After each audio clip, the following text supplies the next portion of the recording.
Who exactly are you? After an incident, I was demoted from the head office to a rural branch. I'm now unwelcome by everyone and sidelined by my department with minimal responsibilities.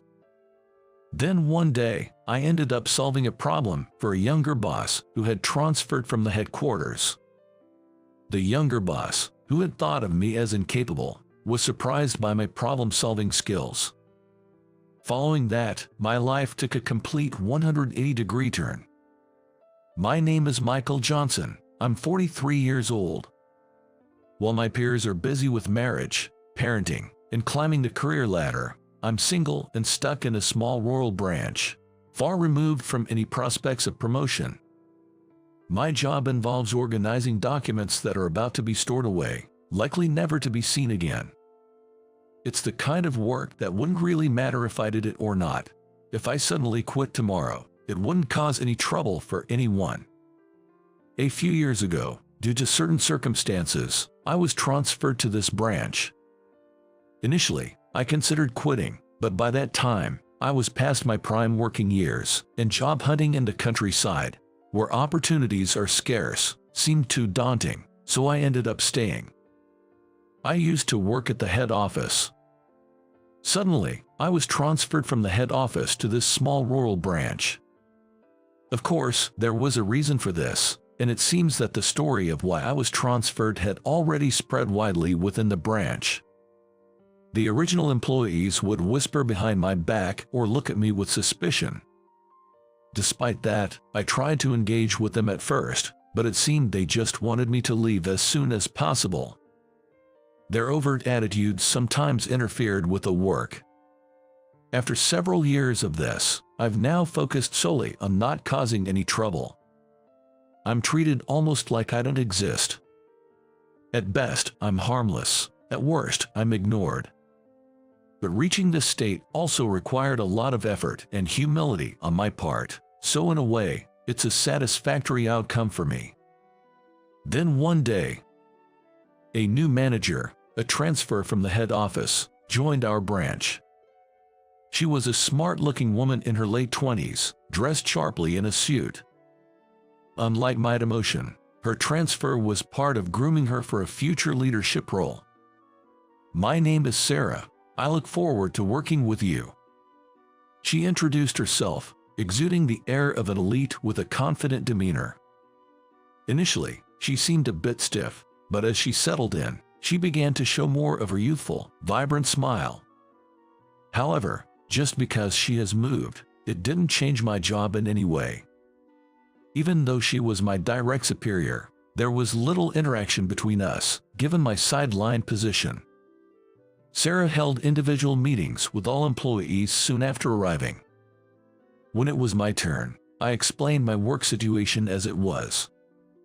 Sarah frowned and seemed to want to say something, but she didn't, and the meeting ended without any changes to my situation.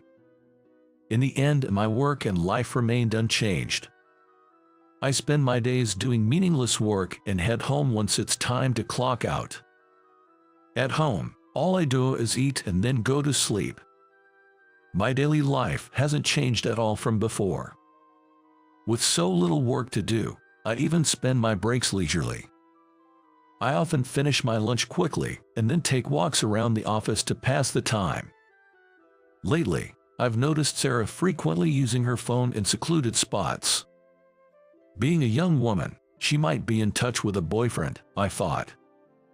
However, Sarah always looked troubled during these moments. Wouldn't she look happier or more excited if she were talking to her boyfriend? I found that a bit curious. But even though I've seen this scene many times, I figured it was none of my business. I hadn't paid much attention to it before, but yesterday, I saw Sarah again, and she looked even more troubled than usual. I just couldn't get her distressed face out of my mind. Even if she had a serious problem, it's unlikely she would turn to someone like me for help, so I decided to carry on as usual. The next day, I arrived at the office first, as always. If there's one good thing about being transferred here, it's that I've been able to lead a healthier lifestyle. With an early to bed, early to rise routine, and leaving work on time. My health is in top shape. Living alone, I cook my own meals not just on weekend, but every day. Bringing my homemade lunch and starting the day by wiping down my desk in an empty office has become my daily ritual. Previously, after I arrived at work, William, who is nearing retirement, would usually come in next, but that order changed after Sarah moved. And today, as usual, Sarah came in a while after I did. I greeted her, but noticed her complexion looked worse than usual. Today, her face was particularly pale. While watching her, I suddenly realized something. Come to think of it, she used to smile so much at first, but lately, I haven't seen her smile at all. Concerned about her extremely pale complexion, I was about to suggest that she go home, when I heard an "eh" from her desk. At that moment, William arrived, and both he and I turned our gaze towards Sarah. In the direction of our gaze, there was Sarah, pale as a ghost and trembling violently. She was shaking so uncontrollably that the phone she was holding fell to the floor with a dull thud. Seeing Sarah in such a state, I instinctively rushed over to her and asked, "What's wrong? Are you okay?" Then I saw the screen of the droppable phone. It was receiving notifications in real time, and the chat screen was filled with a one-sided barrage of harsh messages, aggressive stickers, and emojis. Seeing the chat screen brought back unpleasant memories for me. But I knew I had to prioritize Sarah right now. I pushed those resurfacing memories aside and asked her gently, "Can I take a look at your phone?" Trembling and tearful with fear, Sarah nodded and handed me her phone despite being in shock. Upon looking at the messages sent to Sarah Gay, I saw an endless stream of texts filled with harsh insults, derogatory remarks, and mocking content, all expressed in the harshest terms imaginable. Towards the end, the messages took a disturbing turn, clearly implying harm, and it felt incredibly dangerous. Although memories from my past threatened to overwhelm me, I made a conscious effort to stay calm and proceeded to ask Sarah a few questions. "Do you know this person?" She shook her head in response to my question. "Any idea who it could be?" As I continued, she bit her lip and answered, "I received comments from this person on a different social media platform. It started off normally, but gradually became more extreme. I got scared and blocked them, and then this happened. They've also spread lies about me to my friends and on forums. I'm so scared I can barely sleep." Sarah, seemingly at her limit, buried her exhausted face in her hands. Seeing Sarah like that, I felt a pain in my heart, as if I was looking at my past self. At the same time, I decided I couldn't let her go through what I did and resolved to help her. "Let's fight back," I said. Sarah looked puzzled at my words, but I was confident I could help her. I understood her pain, sadness, fear, anger, and despair better than anyone. As more employees started arriving, they cast curious looks at the unusual pairing of Sarah and me. Despite feeling the weight of their stares, leaving was not an option for me. Even though Sarah seemed confused, I pointed to her personal computer and asked, "Do you have the history saved?" It might have been harsh to press her in her dazed state, but time was of the essence, and we couldn't afford to waste any. Given the situation, I knew we had to methodically address what needed to be done, so I began giving Sarah instructions. Despite being sidelined at the office now, I was once a high-flying executive at the head office, just a step away from the boardroom. Having studied how to lead and motivate subordinates as a manager, I knew how to get Sarah to take action, despite her current state of shock. I instructed her to first file a deletion request with the SNS administrators. We aimed to get the situation to a point where we could identify the perpetrator in accordance with the terms specified in the service agreement. Then, we printed out all the history and posts from the SNS and forums where Sarah had been harassed, and compiled information such as URLs and email addresses. "Let's go to the police together," I suggested. By then, Sarah had calmed down somewhat, and, though she seemed puzzled by my efficiency, she nodded in agreement and followed me to the police station. At the police station, I explained the situation and the measures we had taken, and Sarah presented the evidence to the officers. I emphasized to the police, who didn't seem to grasp the severity of the situation, the rapid escalation of the harassers' messages, their repetitive use of certain phrases, and the extensive collection of Sarah's information, indicating a high likelihood of habitual stalking and a clear threat of physical violence. The officers, struck by the seriousness of our case, even questioned our relationship. Despite the rumors that might arise about a young woman being involved with an older guy like me, I couldn't help but deny it in a panic, which ended up amusing both the police officer and Sarah. Considering the current situation, the culprit hasn't been identified yet. Moreover, the chances of resolution seem slim, given we're dealing with a small, local police station. All we could do was carry out whatever measures were possible at the moment, but I knew the importance of these actions all too well. After leaving the police station, I introduced Sarah to a trustworthy lawyer on our way back to the office. It was a necessary step for officially establishing the case.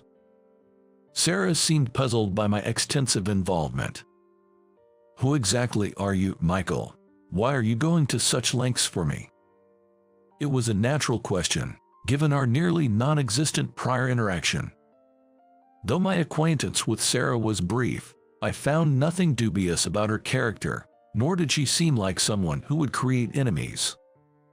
That's why I felt it would be terribly unfair for her bright future to be ruined by vile individuals. I didn't want her to go through the same experiences I had. But unable to convey this to Sarah, I awkwardly brushed it off.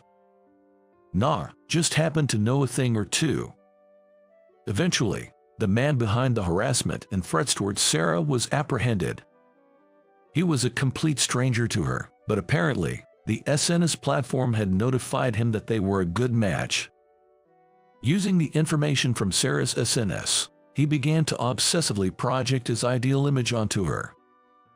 The content he posted on forums, portraying himself as an ex-boyfriend, made me acutely aware of the dangers of sharing personal information online with strangers. After the ordeal with Sarah was resolved, I returned to my routine at the office.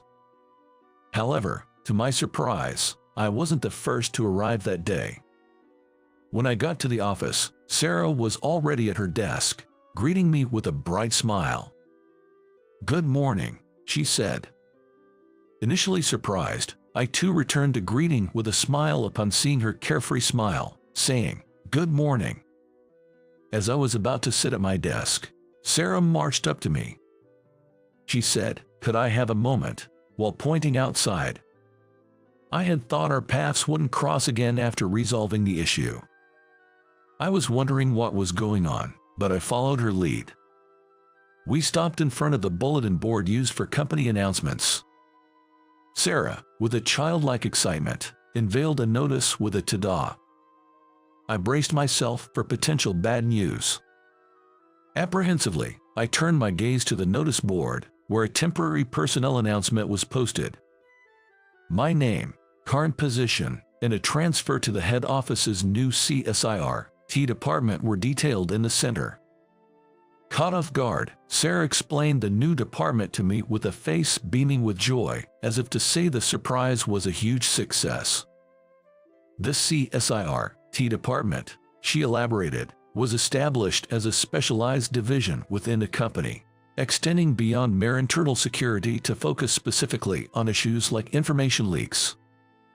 She then revealed her secret. "Actually, I'm the niece of President Charles. Though I was hired on my own merit, it's undeniable that my situation greatly influenced the establishment of this department." She shared the backstory of the department's inception and chuckled mischievously. Seeing my astonishment, Sarah seemed pleased. She then shared something Mr. Charles had told her. "It's true I asked for your help, but beyond that, Mr. Charles has long wished to bring you back to the head office, despite the difficulty in overturning decisions in such a large company. He regrets exacerbating the hardship of a valued employee. As a family member and someone you've helped, I sincerely apologize. I'm truly sorry." With that, Sarah apologized to me. Indeed, I was once on a fast track at the head office, well regarded by Mr. Charles. However, amidst my rapid progress, an incident occurred in the neighborhood where a girl went missing. Of course, I was aware of the news, but I largely brushed it off as someone else's problem. At that time, I was living in a suburban house with my wife and 2 daughters. However, I was practically only coming home to sleep, so I knew nothing about the neighborhood or the people living in it. Therefore, it should have been an incident that had nothing to do with me. But some time after the disappearance, my name was somehow posted on a popular bulletin board as a suspect. Before I knew it, my address, family, social media accounts, and workplace were all exposed, and I was condemned as a criminal by the public without my knowledge. My family and I were harassed by the media and onlookers to the point that we couldn't even return home. I was suspended from work and had to attend police inquiries. For a while, my family and I took refuge in my in-laws' house far away, but after a few weeks, even my in-laws, who initially welcomed us warmly, started to look at me with suspicion. Feeling the awkwardness, I discussed leaving with my wife, but she and my daughters couldn't even look me in the eye. Realizing I had no place left, I silently packed my bags and moved to a hotel alone. It was then that I truly realized how much I had neglected my family bonds by focusing solely on work, but it was too late. Since then, I've been hiding alone in cheap hotels like a real criminal. I kept wondering how long this life would last, constantly haunted by the worst thoughts. Months later, the girl's case was suddenly resolved. The culprit was a university student from a distant state who had contacted her through a website for runaways. He lured her to his home through clever manipulation on social media and confined her there. Of course, neither the girl or the arrested student had any acquaintance or relation to me. When I saw the news of the case being solved, I broke down and wept on the spot. While I was relieved the case was solved, I couldn't help but wonder what my life had been all about until now. Overwhelmed by various emotions, I cried all day long. And the next day, though still in a daze, I regained my original vitality and decided to take action. I rushed to a law firm offering free consultations and shared my story. The lawyer I met was familiar with my case and became a strong ally, promising to ensure I received justice. From there, everything moved quickly. We rallied public support, pressured the providers and administrators, and quickly obtained information on the malicious party who spread my personal information, filing a lawsuit. The man who ruined my life was arrested easily. I didn't recognize the culprit's name, but when I mentioned it to my wife, who had just returned home, her face went pale. It turns out the man was her high school classmate. They had reconnected at a reunion and had been in touch since, with my wife often sharing her complaints and frustrations about me with him. My wife insisted she hadn't cheated, but at that point, it didn't matter to me anymore. My feelings for her had completely cooled. Of course, it's not entirely her fault. The breakdown of a marriage is often due to both parties. This situation was a result of my neglecting my family. I realized this through the ordeal, and although my wife insisted she wasn't to blame until the end, I didn't blame her. And as for my daughters, who I did love in my own way, they didn't warm up to me much either, having spent so much time with a mother who disliked me. So our parting was over in an instant. It was a surprisingly abrupt end to my family, but the case had been resolved after all. Feeling motivated by the resolution, I decided to return to work and give it my all. However, life wasn't that simple. Upon my return, I was met with a transfer to a small rural branch office, a clear demotion. This personnel change had been issued before the true culprit and the person who spread my personal information were caught. But as far as the company was concerned, it was better to err on the side of caution. I was expected to take responsibility for causing a stir. Having just returned and faced with this decree, I even considered quitting. But with a trial still pending and essentially nothing else left for me, I accepted the transfer. And so, I was assigned to the current branch. Despite being viewed as an unwelcome presence, as if where there's smoke, there's fire, I continued to be part of the company, eventually becoming the man who doesn't work. Although I was reminiscing about the bitter memories of the past, I couldn't help but smile at the story about Mr. Charles that was conveyed to me by Sarah. I indeed had my concerns about the treatment I received at the time. However, I wasn't fired or demoted, and I've heard it was because Mr. Charles opposed the transfer until the end. Considering his kindness, looking back, I can now say that life in the countryside here was enjoyable. Upon hearing my words, Sarah timidly showed a smile. As we were talking, a woman approached us timidly and said, "Excuse me." She was Lisa from the same department, but we had never really spoken before, and she stood a bit away from us. Listening to our conversation, Lisa approached us with a tearful face and apologized. "I think I was initially unfriendly to you, and yet you helped me in many ways. I realized it was a misunderstanding, but I never said anything. I'm truly sorry." It turned out that not only Lisa, but also William was there, and peeking out, he joined in with an apology. Well, I didn't really mind, but I'm sorry I couldn't be of any help. Feeling bashful from their apologies, I ended up making a joke. "What is this? Is today apologize to me day?" Then, Sarah, with a bright smile, suggested, "Should we make it a day? Let's invite Mr. Charles too." Seeing me flustered, all four of us burst into laughter. I never thought I'd see a day when I could laugh like this again. It's a secret that I felt a little teary-eyed. A month after this incident, after a surprisingly comfortable farewell party at the branch, I found myself in the president's office at the headquarters. Mr. Charles, as vigorous as ever, was there, and I felt a warmth in my heart to meet him again. Then, Mr. Charles personally explained the significance and purpose of my new department and the expectations for it after its establishment. Not many have experienced a life like yours. However, there will continue to be instances where innocent people like you and your niece suffer.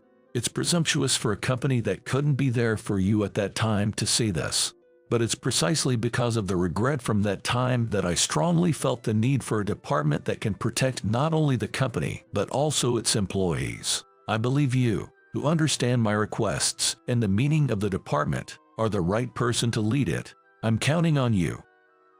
Feeling a surge of resolve at his words, I firmly responded, "Yes." And so, I returned to the headquarters as the head of the new department. I was warmly welcomed by those who knew me from before. I received offers of cooperation from many people, and the feelings of disappointment and emptiness I had when I left seemed to finally disappear.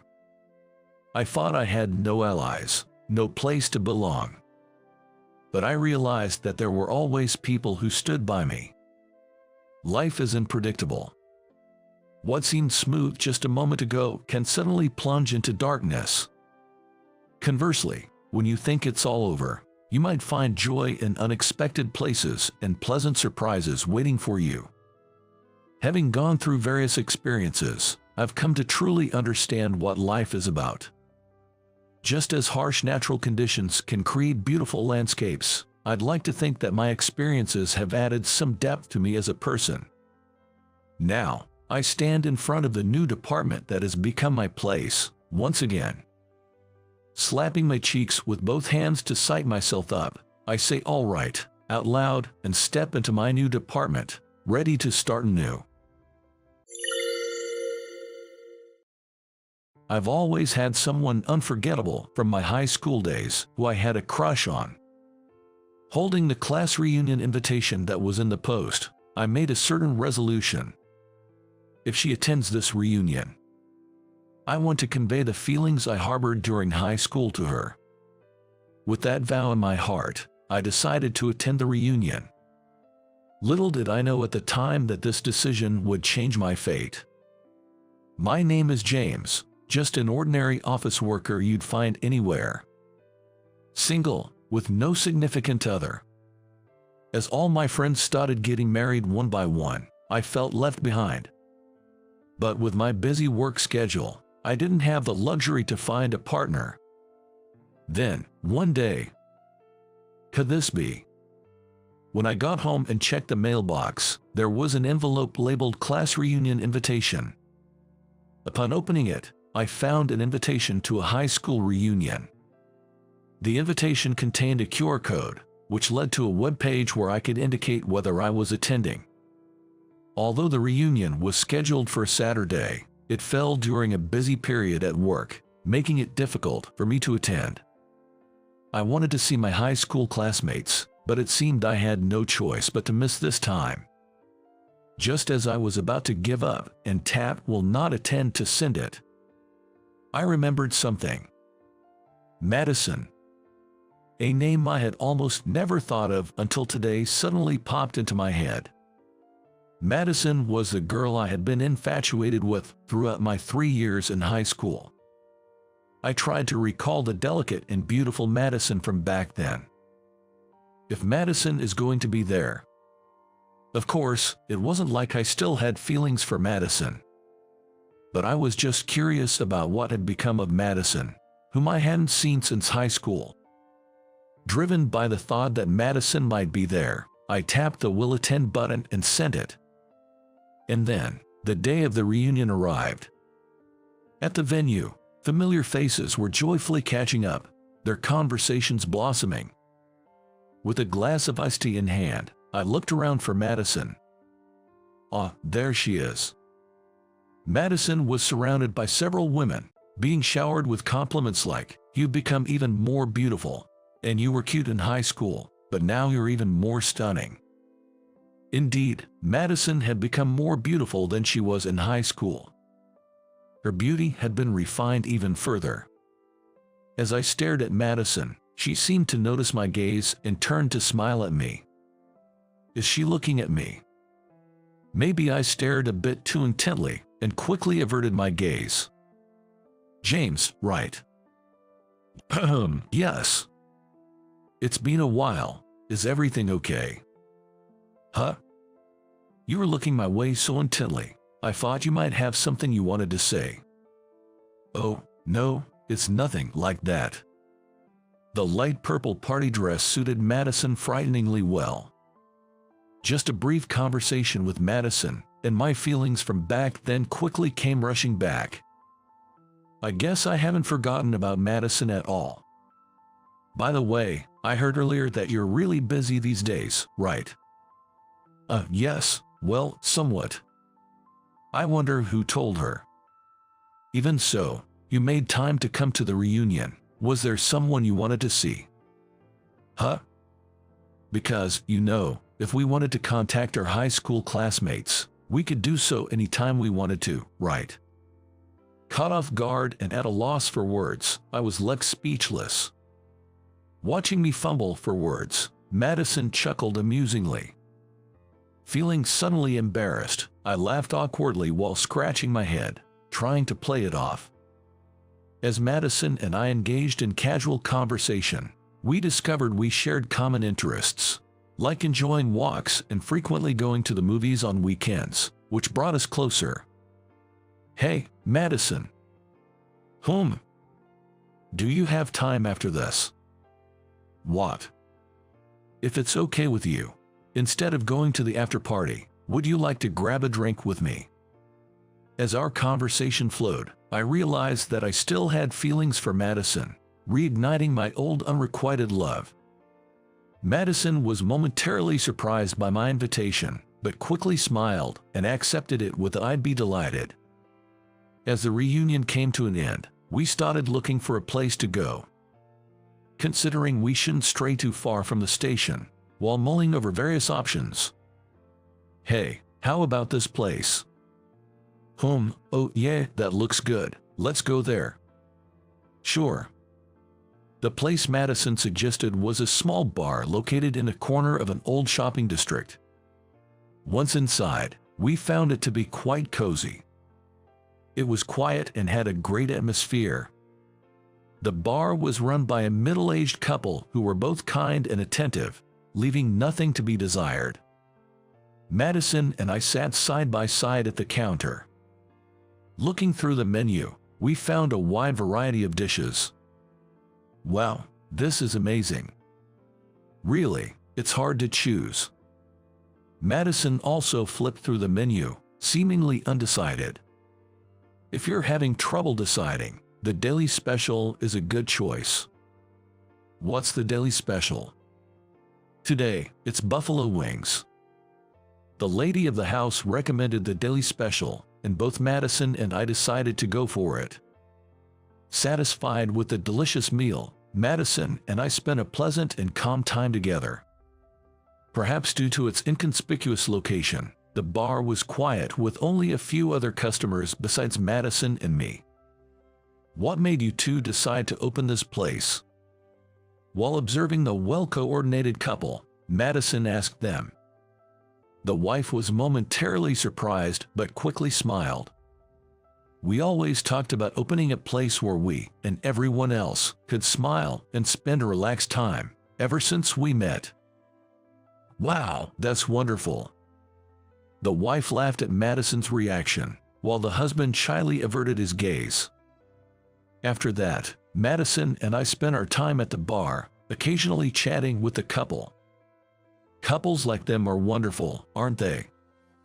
During a pause in our conversation with the couple, as the husband went back to cooking and the wife to attending other customers, Madison whispered, "Huh?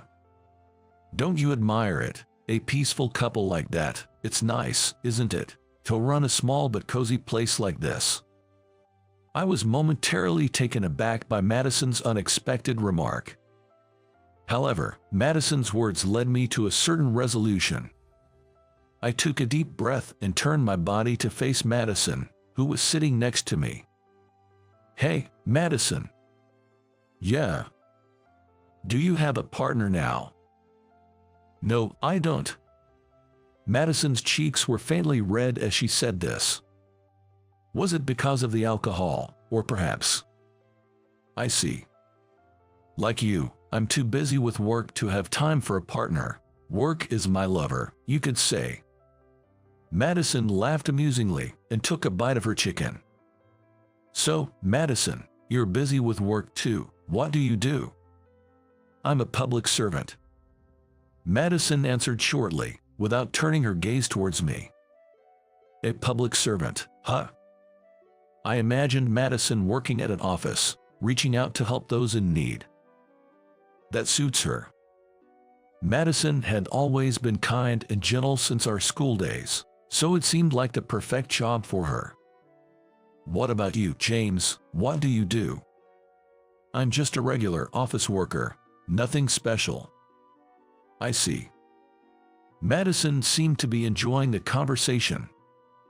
It was getting late into our meal. "Sorry, I'm going to use the restroom." "All right."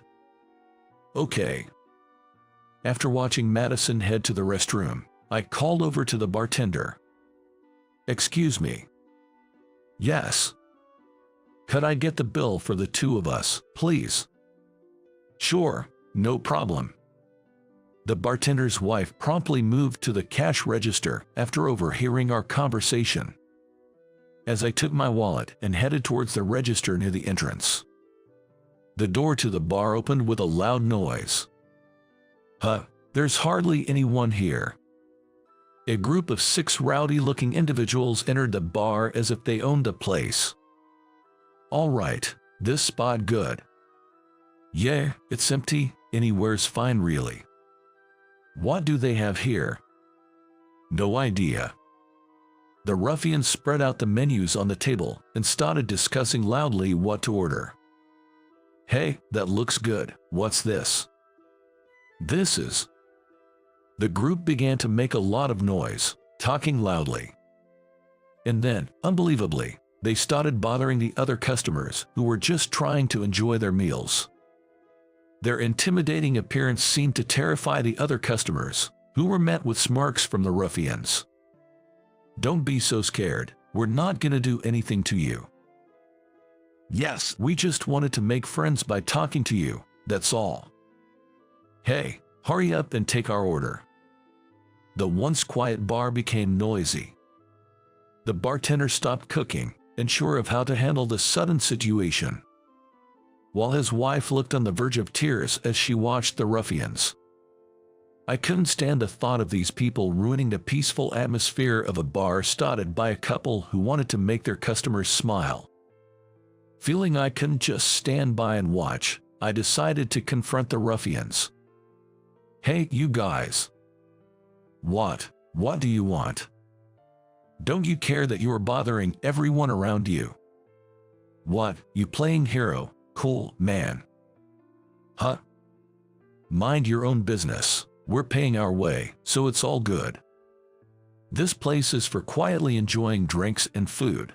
If you can't respect that, you telling us to get out, what gives you the right to act all high and mighty? Then you're the one who should leave. How about we just rent out this place for ourselves? Then we won't be bothering anyone, right?" The ruffians seemed unfazed by my attempt to intervene. Instead, they suddenly decided to rent out the place and forcefully kick me out, pushed by several of them. Since I was thrown out with nothing on me, all my belongings, including my phone, were left at the counter seat. Realizing I had left my phone behind when I reached for my pocket to call the police. "Excuse me, do any of you have a phone on you?" I asked the other customers who, like me, had been kicked out of the store, but it turned out that everyone had left their belongings inside, and not a single person had a means to contact the police. Madison. I remembered that Madison had left for the restroom just before the ruffians showed up, which meant she was unaware of their presence inside. I tried to open the door, but it was locked from the inside. I moved to a window through which I could peek inside without being noticed by the ruffians. Just then, Madison came out of the restroom. Unaware of the situation, she inevitably ran into the ruffians. Upon spotting Madison, the ruffians quickly surrounded her. "Hey, look, a lady all by herself. Got ditched by her boyfriend. Huh? Poor thing. Why don't you have a drink with us and cheer up?" One of the ruffians put his arm around Madison's waist and pulled her close. Madison. Unable to bear the thought of Madison being touched by their filthy hands, I tried to open the door in a rage, but it wouldn't budge. Even trying to force it open, I couldn't manage it alone. From my perspective, Madison seemed frightened by the ruffians, but in reality, she was completely calm at that moment. The reason for her calmness would soon become clear. Instead of Madison's scream, what reached my ears as I struggled with the door was the sound of men's groans and a loud commotion. What? Is Madison being attacked? With the help of other customers, we managed to pry the door open, but what I saw was an unbelievable sight. The delicate Madison was gracefully taking down one ruffian after another, as if in a scene from a comic book, despite their larger size. Madison was completely unharmed. In fact, seeing the situation, I almost felt sorry for the ruffians.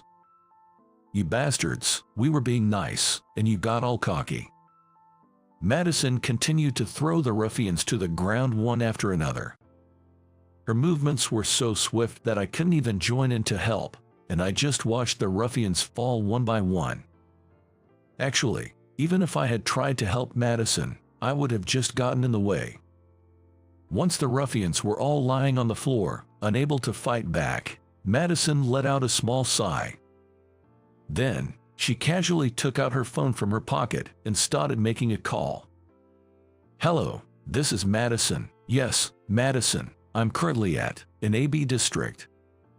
Listening in. It seemed like she wasn't making a personal call, but rather one related to her work. James. After ending a call, Madison immediately noticed me and hurried over.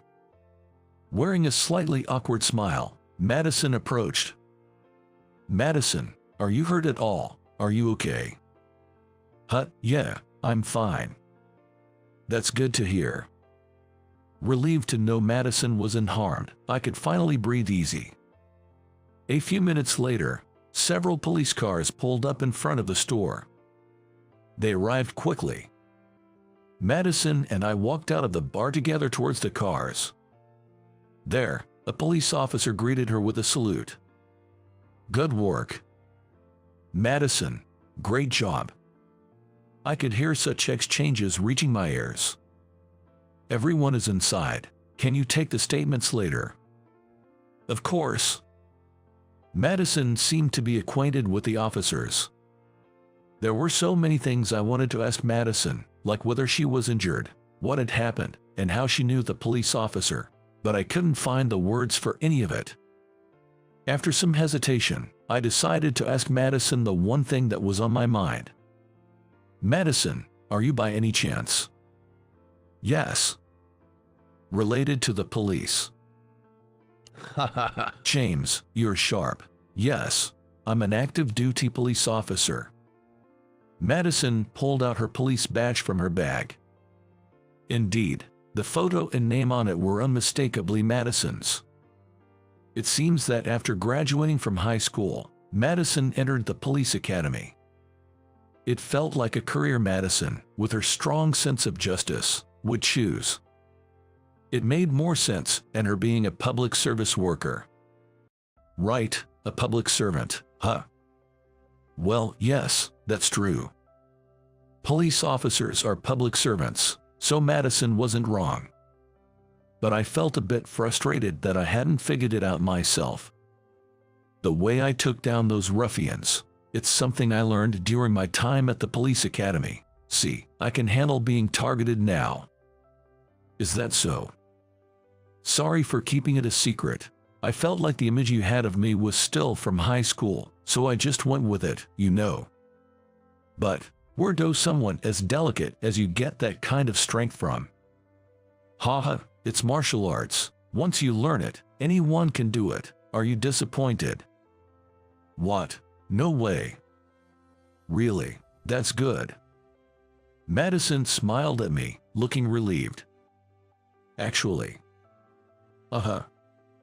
Actually, it's way too cool, and the gap with your usual self made me fall for you even more. I like you, Madison. I'm so happy that you first worried about whether I was hurt. Your kindness hasn't changed since high school, and that made me so happy. You're always you, James. Does that mean? Yes, I like you too, James. And so, the feelings I harbored since high school finally found their resolution, and Madison and I officially started dating.